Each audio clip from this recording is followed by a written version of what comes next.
O Senhor esteja conosco. Ele está no meio de nós. Proclamação do Evangelho de Jesus Cristo segundo Lucas. Glória a vós, Senhor. Naquele tempo, Jesus, cheio do Espírito Santo, voltou do Jordão. E no deserto, ele era guiado pelo Espírito. Ali, foi tentado pelo diabo durante 40 dias. Não comeu nada naqueles dias e depois disso sentiu fome. O diabo disse então a Jesus: Se és filho de Deus, manda que esta pedra se mude em pão. Jesus respondeu: A Escritura diz: Não só de pão vive o homem. O diabo levou Jesus para o alto, mostrou-lhe por um instante todos os reinos do mundo.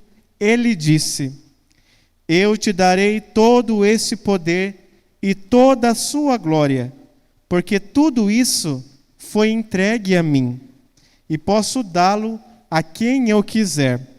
Portanto, se te prostrares diante de mim em adoração, isso tudo será teu. Jesus respondeu: A Escritura diz: Adorarás o Senhor teu Deus e só a Ele servirás. Depois, o diabo levou Jesus a Jerusalém. Colocou-o sobre a parte mais alta do templo. Ele disse: Se és o Filho de Deus, atira-te daqui abaixo, porque a Escritura diz: Deus ordenará aos seus anjos a teu respeito, que te guardem com cuidado. E mais, eles te levarão nas mãos, para que não tropeces em alguma pedra. Jesus, porém, respondeu: A Escritura diz: Não tentarás o Senhor teu Deus. Terminada toda a tentação, o diabo afastou-se de Jesus, para retornar no tempo oportuno. Palavra da salvação. Glória a vós, Senhor. Que as palavras do Santo Evangelho perdoem os nossos pecados. Que assim seja. Queiram se sentar por um instante. Queridos irmãos e irmãs, a palavra de Deus hoje nos coloca diante da experiência de Jesus no deserto. E esse texto é colocado justamente no primeiro domingo da Quaresma, porque a Quaresma também é um tempo de deserto. No tempo quaresmal, durante 40 dias, assim como Jesus ficou no deserto, também todos nós somos convidados a entrar num deserto que é dentro de nós. E é interessante que quando nós falamos em deserto, naturalmente nos vem uma ideia de deserto como uma coisa negativa, como uma coisa ruim. Quantas não são as pessoas que diante de uma realidade de sofrimento, de tristeza, de algo ruim que está passando na vida, não diz: eu estou passando por um momento de deserto. Porque de fato, deserto em si não é uma coisa boa. No deserto não tem água, não tem vida, não tem vegetação. É difícil viver no deserto porque no deserto não tem conforto, não tem comodidade. No deserto é difícil porque lá o ser humano ele é tirado de todo o seu conforto, de toda a sua segurança, de toda a sua tranquilidade. Nada que planta dá certo, parece que nada vai para frente. A experiência do deserto é você experimentar o limite das forças humanas. Quem vive no deserto experimenta os limites da sua própria força. E quando na nossa vida pessoal nós fazemos a experiência do deserto, diante do sofrimento que todos nós enfrentamos, é porque nós fazemos a mesma experiência de chegar no limite das nossas forças, no limite das nossas capacidades. Não é difícil passar pelo sofrimento. Ou melhor, é difícil passar pelo sofrimento, assim como é difícil passar pelo deserto. Entretanto, a palavra de Deus nos deixa algo muito claro. Por mais difícil e desafiador que seja o deserto, lá, no deserto, na secura, é um lugar privilegiado para fazer o encontro com Deus e com a sua vontade. Quando nós olhamos, sobretudo no Antigo Testamento, quantas não foram as maravilhas que Deus realizou na vida do seu povo, onde? No conforto, na tranquilidade? Não, na experiência do deserto. É no deserto que o povo foi uma experiência tão profunda de Deus, ao ponto de entender qual é a sua vontade. Portanto, meus irmãos, o deserto, por mais difícil que seja, quando ele é vivido com Deus, ele muda a nossa vida. Ele transforma a nossa história. Quantas também não são as pessoas que passaram por alguma experiência de deserto pessoal, de tanto sofrimento, de secura, mas essa experiência mudou a vida. Quem de nós que já não experimentou o limite da sua capacidade na própria pele, e lá, no nosso deserto pessoal, percebeu coisas que não percebia antes? Começou a valorizar coisas que não valorizava antes. Começou a dar menos importância a coisas que não são tão importantes assim. O deserto nos transforma. O deserto muda a nossa vida. Entretanto, não é necessário que a gente enfrente a dor e o sofrimento para mudar. E essa, meus irmãos, é a grande proposta da Quaresma. É de nós entrarmos na experiência do deserto por amor, para que lá no deserto Deus transforme a nossa vida. Para que lá no deserto a gente consiga compreender qual é a sua vontade. E o deserto ele é tão importante que nos conta o texto que quando Jesus é batizado, antes dele começar a sua vida pública diante dos homens, a primeira coisa que ele faz é ir para o deserto. É lá no deserto que ele se prepara para poder fazer a experiência do seu ministério e de tudo aquilo que nós conhecemos de Jesus, que ele fez e ensinou. Ele se preparou no deserto para poder realizar aquilo que ele realizou. Portanto, do mesmo modo, é no deserto, no nosso deserto interior, que nós aprendemos qual é a vontade de Deus para a nossa história. Mas, lá no deserto, Jesus não foi imune da tentação. Lá no deserto, o diabo tentou Jesus por 40 dias. E o texto de hoje nos apresenta 3 tentações que o diabo fez para Jesus. E que é a mesma tentação que ele faz conosco até hoje. A primeira tentação, a tentação do ter. A segunda tentação é a tentação da glória humana. E a terceira tentação é de instrumentalizar, de tratar Deus como um instrumento nosso. Primeira tentação, o ter. Como nós escutamos aqui no Evangelho, Jesus estava fazendo jejum lá no deserto. E quando bate a fome, o diabo se aproxima de Jesus e fala para Jesus pegar a pedra e transformar em pão. Meus irmãos, quando eu olho para esse texto, eu me pergunto e convido vocês a se perguntarem: existe alguma coisa de errado em uma pessoa com fome comer pão? Não. Teria alguma coisa demais quando o diabo fala para Jesus transformar a pedra em pão e comer, porque ele estava com fome? Aparentemente, quando a gente olha para isso, tem alguma coisa de errado e de pecado nisso? Não. Aí eu pergunto, quer dizer que o diabo é bom? Quer dizer que o diabo estava preocupado com a fome de Jesus? Não. Nada disso. Se alimentar não é pecado. Matar a fome não é pecado. Mas no caso de Jesus tinha uma diferença. Ele tinha feito o propósito de não comer. Ele tinha feito o propósito de jejuar. Portanto, quando o diabo oferece o pão, que não tem problema nenhum, não é porque ele queria saciar a fome de Jesus, mas é porque ele queria arrancar Jesus do propósito que Jesus tinha feito para aquele momento da vida dele no deserto. O diabo queria, através de uma coisa comum, aparentemente boa, tirar Jesus da sua busca de compreender a vontade do Pai. E o que Jesus responde? Não só de pão vive o homem. Irmãos, essa tentação continua a bater nas nossas portas.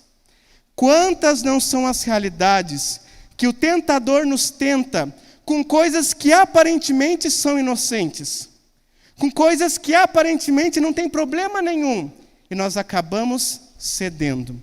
Mas a grande pergunta que nós temos que fazer é: aquilo que eu tenho vontade de fazer, aquilo que eu sinto necessidade de fazer, que eu tenho desejo de fazer, me ajuda no propósito que Deus tem para a minha vida ou me tira dele? Um exemplo muito claro, você que é casado, você que é casada, quantas coisas boas que não tem problema nenhum fazer, mas que não convém para você. Um homem casado pode se comportar como um homem solteiro? Não. Uma mulher casada pode, lá no serviço dela, fazer coisas igual qualquer mulher solteira, coisas que aparentemente não tem nada de errado? Não. Deus tem um propósito para a nossa vida. E aquilo que nos é permitido, aquilo que nos ajuda a viver o estado de vida que Deus escolheu para nós, não necessariamente é a mesma coisa que condiz para o outro. Portanto, meus irmãos, diante das propostas da vida, diante dos desejos que nós temos, quando nos é apresentado as coisas, nós temos que pensar: isso me ajuda a cumprir a vontade de Deus na minha vida? Então sim, é Deus me oferecendo. Agora, se isso, por mais inocente que seja, me tira do estado de vida que Deus espera de mim, então, sinto dizer, é do diabo. Assim como o diabo ofereceu para Jesus, querendo tirar Jesus do jejum. Então é o primeiro ponto que nós temos que olhar para os nossos desejos e aquilo que a gente corresponde, se me ajuda ou não cumprir a vontade de Deus. Na segunda tentação, o diabo mostra para Jesus vários reinos. Oferece para Jesus poder e glória, mas ele coloca uma condição apenas. Fala: olha, tudo isso, todos os reinos, todo o poder eu te ofereço, porque foi me concedido. Mas eu só te peço uma coisa: que você me adore. Que você se prostre diante de mim em adoração. E o que Jesus responde? Adorarás somente ao Senhor teu Deus. Irmãos, todos nós temos sonhos, todos nós temos desejo de crescer na vida profissional, na vida pessoal, mas a grande pergunta que está aqui por detrás dessa tentação do diabo é: quais são os meios que nós utilizamos para alcançar os nossos sonhos? Infelizmente, não são poucas as situações, não são poucas as pessoas que cedem a essa tentação de dinheiro, de poder, de glória, de fama, mas para isso se compromete com o erro, se compromete com o pecado, coloca em adoração diante daquele que não é e não vem de Deus. Quantas não são as pessoas que passam por cima de quem precisar passar, que não se importa com moral, não se importa com ética, não se importa com justiça. O importante é alcançar o seu sonho, a sua glória, o seu status, a sua fama, e isso é coisa do diabo. Mais um critério para nós pensarmos: se aquilo que eu conquisto, se os sonhos que eu almejo e eu acabo conquistando me levam a se prostrar diante de Deus e render a Ele glória por aquilo que Ele me concedeu, então eu fiz um caminho bonito. E então sim eu estou cumprindo a vontade de Deus. Agora, se eu precisei passar por um monte de coisas, por um monte de pessoas, se eu precisei me comprometer com a injustiça, com o erro e com o pecado, aí eu estou cedendo à tentação que o diabo fez a Jesus. Não estou me prostrando diante de Deus, mas estou me prostrando em adoração diante dele. E essa tentação, meus irmãos, não é somente nas grandes coisas, mas também nas pequenas. Quando a gente cede por uma vontade própria e acaba cometendo alguma realidade de injustiça, simplesmente para satisfazer aquilo que eu quero alcançar. E a terceira tentação que o diabo apresenta para Jesus é tratar Deus como se fosse um mero instrumento. Nos conta o texto que o diabo levou Jesus lá no templo, num lugar alto, e disse para Jesus, e usou a palavra de Deus para tentar convencer Jesus: se joga daqui, porque os anjos vão te segurar, os anjos vão pegar você, não vai deixar que você caia. E Jesus responde: não tentarás o Senhor teu Deus. Irmãos, aqui, o que o diabo está oferecendo para Jesus? Um milagre completamente desnecessário. É como se ele falasse assim: viu, se Deus é tão bom assim, se Deus te ama tanto assim, Ele vai realizar o que você quiser, pode se jogar aqui que Ele vai te segurar. Aí eu pergunto, meus irmãos, o que está por detrás dessa mentalidade? Cumprir a vontade de Deus? Não. Amar a Deus? Não. Mas tratar Deus como se fosse alguém que estivesse disposto a realizar os nossos caprichos, o nosso ego, a nossa vontade. O que o diabo está oferecendo aqui, e oferece a cada um de nós, é uma religião, uma fé, que não está preocupada em entender qual é a vontade de Deus, mas uma fé que se lança, sem se preocupar com o que Deus quer, esperando que Ele realize os nossos caprichos. E isso não é de Deus. Uma fé que não se preocupa com a vontade de Deus, não é de Deus, porque nós não tratamos assim Deus como nosso Senhor, não tratamos Deus como o rei da nossa história, não, nós tentamos tratar Deus como nosso serviçal, como aquele que está ali, simplesmente para servir o meu capricho, o meu ego e a minha vontade. Ninguém cresce assim, ninguém se aproxima de Deus assim, e o que isso gera? Decepção, revolta, ressentimento, ao ponto de nós dizermos um dia que Deus não existe. Por quê? Porque Ele não realizou os nossos caprichos. Entretanto, algo que é muito importante a gente pensar: Jesus venceu. Jesus venceu a tentação. Por quê? Porque Jesus viveu bem o seu tempo de deserto. E é isso que nós somos convidados a viver. Nesse tempo quaresmal, viver bem o nosso tempo de deserto, para que a gente entenda a vontade de Deus e, diante da tentação, responda de forma firme, assim como Jesus respondeu. E eu concluo dizendo algo muito importante. O texto nos deixa uma coisa muito clara: Jesus não conversa com o diabo. Jesus não tenta entrar num diálogo com o diabo. Assim que o diabo faz a proposta, Jesus imediatamente responde, mas não puxando conversa, simplesmente dizendo não. E gravem bem isso: diabo não é uma ideia, diabo não é uma energia, diabo não é uma invenção da nossa cabeça. O diabo é uma pessoa, e uma pessoa real, que tem como comprometimento destruir a nossa vida e o nosso comprometimento com Deus, a nossa relação com Deus. O propósito de vida e de existência do diabo é acabar com a nossa vida e nos afastar de Deus. E Jesus nos deu o exemplo. Diante da sua tentação, a gente não tem que conversar. A gente sabe o que tem que fazer. Não tem que conversar. Não tem que dialogar. Não tem que ver qual é. Não tem que sentir se dá, se faz ou não faz. Não! A gente sabe o que deve ser feito. Então, diante das artimanhas do diabo, a nossa postura deve ser imediatamente como Jesus, dizer não. Não. Mas só consegue fazer isso quem vive bem o deserto. Só consegue fazer isso quem vive bem a quaresma. E quem não vive bem, infelizmente, acaba cedendo. E quando cede, se afasta de Deus, se afasta dos outros, se afasta de si e, infelizmente, tem a sua vida destruída.